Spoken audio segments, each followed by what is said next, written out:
Hi, James Mitchell here, and I would like to explain to you how to fit one of these muzzle brakes, MPS muzzle brakes, to your air gun. Very important to make sure that your rifle is safe. You definitely do not want to shoot yourself in the hand or worse. Gonna remove the thread protector here to expose the thread on the rifle.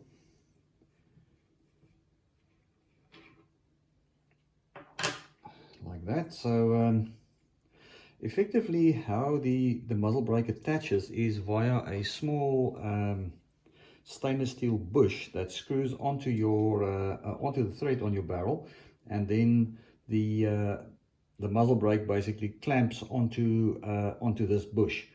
How does it actually work? So when you receive the muzzle brake, you will see that the bush is slightly protruding the muzzle brake. That's for a very good reason. That is so that you can screw it in, and that the end of the bush actually locks against the face on your rifle. So I'm going to screw that in.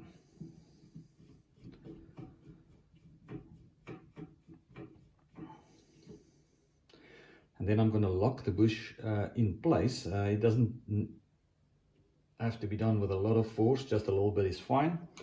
Then you can loosen the four cap screws that actually clamps onto the bush, and then I can index the muzzle brake, sort of push it in completely, and then you index it. You can either do it with a little bubble level if you want to make 100% sure that it's sitting in the right position, or just by eye. Performance wise, it doesn't make any difference. It's just a cosmetic thing.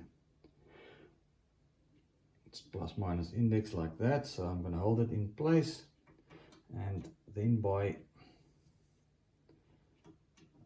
tightening these cap screws sort of in a crossover pattern, like you would do a scope mount, for example, I would lock it onto the stainless steel bush. Check them all. Again, not a lot of torque is actually required. The muzzle brake actually grips pretty well on the bush, and that is basically it. Ready to shoot. Once the muzzle brake is indexed, it can be removed from the rifle and screwed back, and it should index in the same position, assuming that you apply the same amount of torque when you screw it in. Attaching anything to the muzzle end of your rifle could have an effect on your accuracy. It could go either way. So in some cases it might your groupings might open up a little bit. In some cases it might be more accurate, or it might be exactly the same. I mean, the purpose of the muzzle brake is actually to reduce recoil.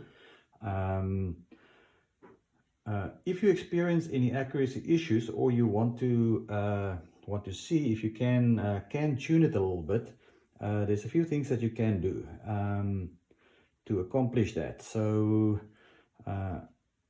the basic idea is to change the harmonics a little bit by moving the muzzle brake forward by small increments. So to do that, I'm going to leave it in a locked position, and then I'm going to loosen these screws.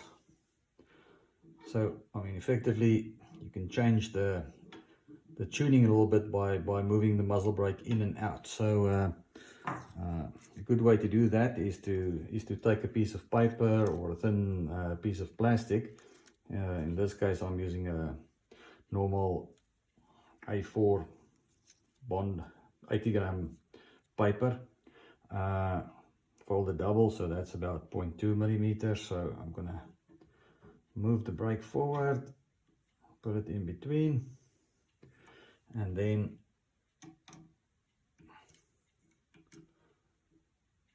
lock it into place.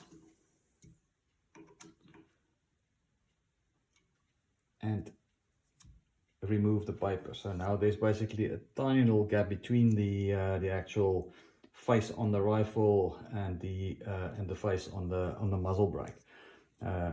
So the idea is basically to shoot a group, see what it does, and then to repeat this the same step. I can fold the paper, so I go from 0.2 millimeters to 0.4 millimeters, space it forward a little bit, shoot another group, and see if you actually can get a smaller grouping. I would not go too far with this. Let's say I would say about 5 millimeters maximum gap between the rifle and the muzzle brake. You know, otherwise you get into a situation where there's not enough sort of purchase between the muzzle brake and the bush. You definitely do not want to sort of just grip it right on the end. There has to be a good surface area to grip on. So that is one thing that you can do to try and tune the setup a little bit for better accuracy. Something else that you can also try to do is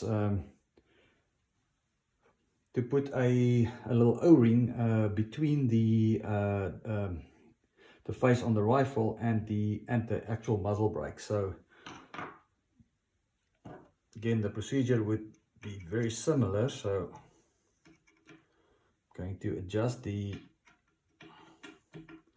muzzle brake out a little bit.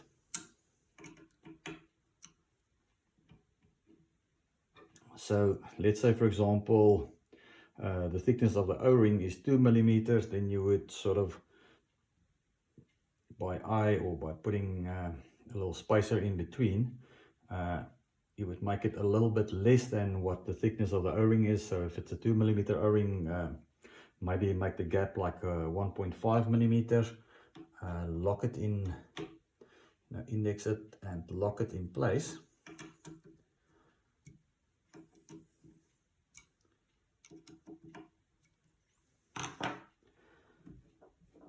And then you can remove the muzzle brake.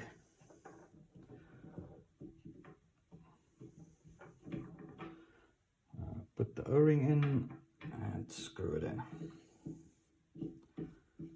Make sure that you know the O-ring doesn't get pinched between the actual stainless steel bush and your rifle. The idea is that the O-ring sort of sits on the outside of the bush. So there it goes. Okay, that's done. So basically now the O-ring pushes sort of outwards between the muzzle brake and your rifle. So that's also something to try. Some people have good results by doing that. And yeah, that's basically it. Have fun.